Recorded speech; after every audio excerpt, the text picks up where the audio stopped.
Okay. You're asking me why I believe a certain thing, I've heard and I'm telling you. I've heard the. You want to use the word argument? I've heard the series of statements put forward to persuade someone before. No. I'm not here to persuade you of nothing. You're not. Very simple. No, I don't know who you are. What do you believe? Well, don't you want to persuade me? I don't know. Why? I don't know. What do you believe? Are you Christian? No. Are you an atheist? I would say Jewish by background, but non-religious. Right. Do you believe in God? More likely yes than no. More likely yes than no. Yes. That's fair enough. Okay. So you're asking me why I believe something to be true. Now, if you want to make claims that he did this and he did that and he could have done that and this whatever, produce your evidence. Because it's just assumptions. It's just your claims. Yeah. His enemies didn't say what you're saying. You see. Right. So we got to ascertain why his enemies didn't say these things you're saying. Right. Why did when the poets were saying, why did they come back thinking this Quran was sorcery? Why is it when we hear the Quran recited and we hear Arabic recited, it sounds completely different? We know when we hear a hadith in Arabic and we hear the Quran in Arabic, we know which is Quran. Why is this? I mean, I don't know. How did the Prophet Muhammad, peace and peace upon him, in 23 years, come up with this Quran in such a way, making it rhyme, making it all, making claims with regards to the people of the past, talking about other religions, where's he getting the information from? And then now is he orchestrating and mashing it around in his brain? Well, yeah. I mean, I understand the point you're making. It's just a much bigger leap for me to be like, well, could he possibly have heard it? Because he was a human being. He was over 23 years. He heard it.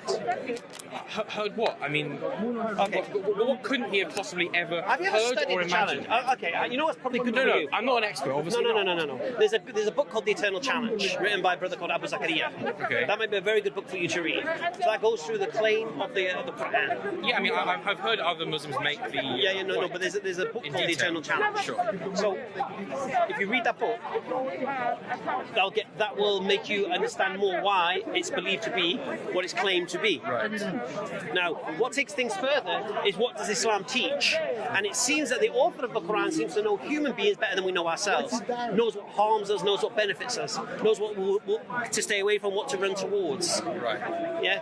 For me, that's uncanny in the 21st century that a book written 1400 years ago can fit me and my lifestyle like a glove today, like nothing else can. I don't know whether that impresses me too much. I mean, well, it's up to you. They were still humans back then, 1400 years ago, like us. They had many of the same basic problems, right? No, we'll talk about the guidance of the do's and the don'ts, if you like. Right. Yeah. Like moral laws.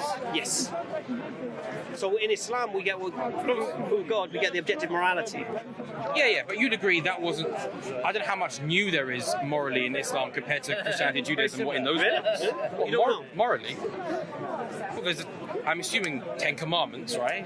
The basics. No, everything. I'm talking about in Islam. Yeah. It's a full way of life. Everything we do, the way we use a toilet. Oh, of course. The way we socialise with our families, the way we interact with people, the way we do business, the way we interact in society. No, of course. Yeah. The way we deal with the poisons within society, the drugs, the alcohol, the gambling. You guys are endorsing it. You guys are loving it. Your Jewish ancestors will not deal in usury amongst yourselves, but you'll do it with the goyim. You'll do it with the non-Jews. It's not a problem. Sure. Yeah. You'll forgive the debts of your fellow Jews, but you don't forgive the debts of the goyim. We know this. This is the reality. Right. Okay. So in Islam, we don't deal in usury either. No, yeah. But across the board, we don't. It's not ethno. Yeah. Beautiful thing about Islam, it unites everybody. It unites classes. It unites sexes. It unites nationalities, and even religions. Because your Jewish ancestors, even though you're not a practicing, your Jewish ancestors only survived because of the Muslims in Andalusia.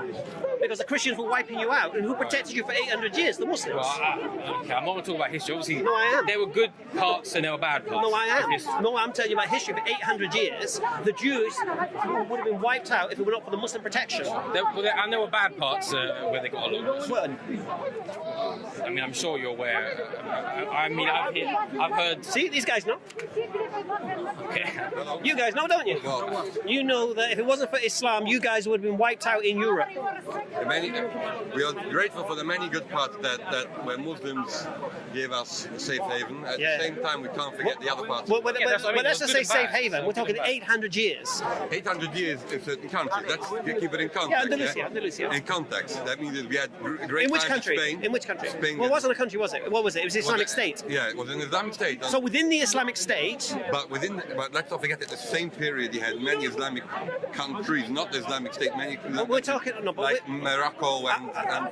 you want to talk... Well, let's go into detail. Let's focus on the good part. The good part is most of the time we had a great time. What I'm explaining to him, that his ancestors, they were protected and survived the Christian onslaught in Europe for 800 years. The golden age of Jewry was at that time. It's where your civilization flourished. And when it came for the time when the Queen Isabella and Ferdinand returned and they pushed the Muslims out of Spain, what did you guys do? Yes. No, what did you do? Tell everyone what you said. We had no option but to leave. No, what did you do?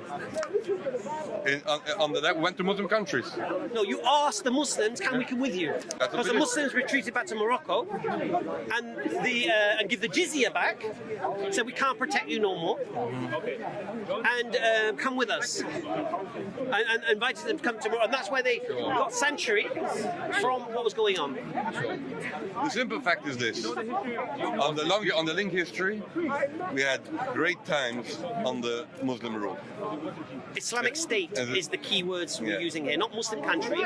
Islamic State under the state. And again, well under the Ottoman I'm not Empire. disputing any of this. As well as under the Ottoman Empire. But yes, history is dotted, sadly, that the Muslims suffered as well on the many. People are people.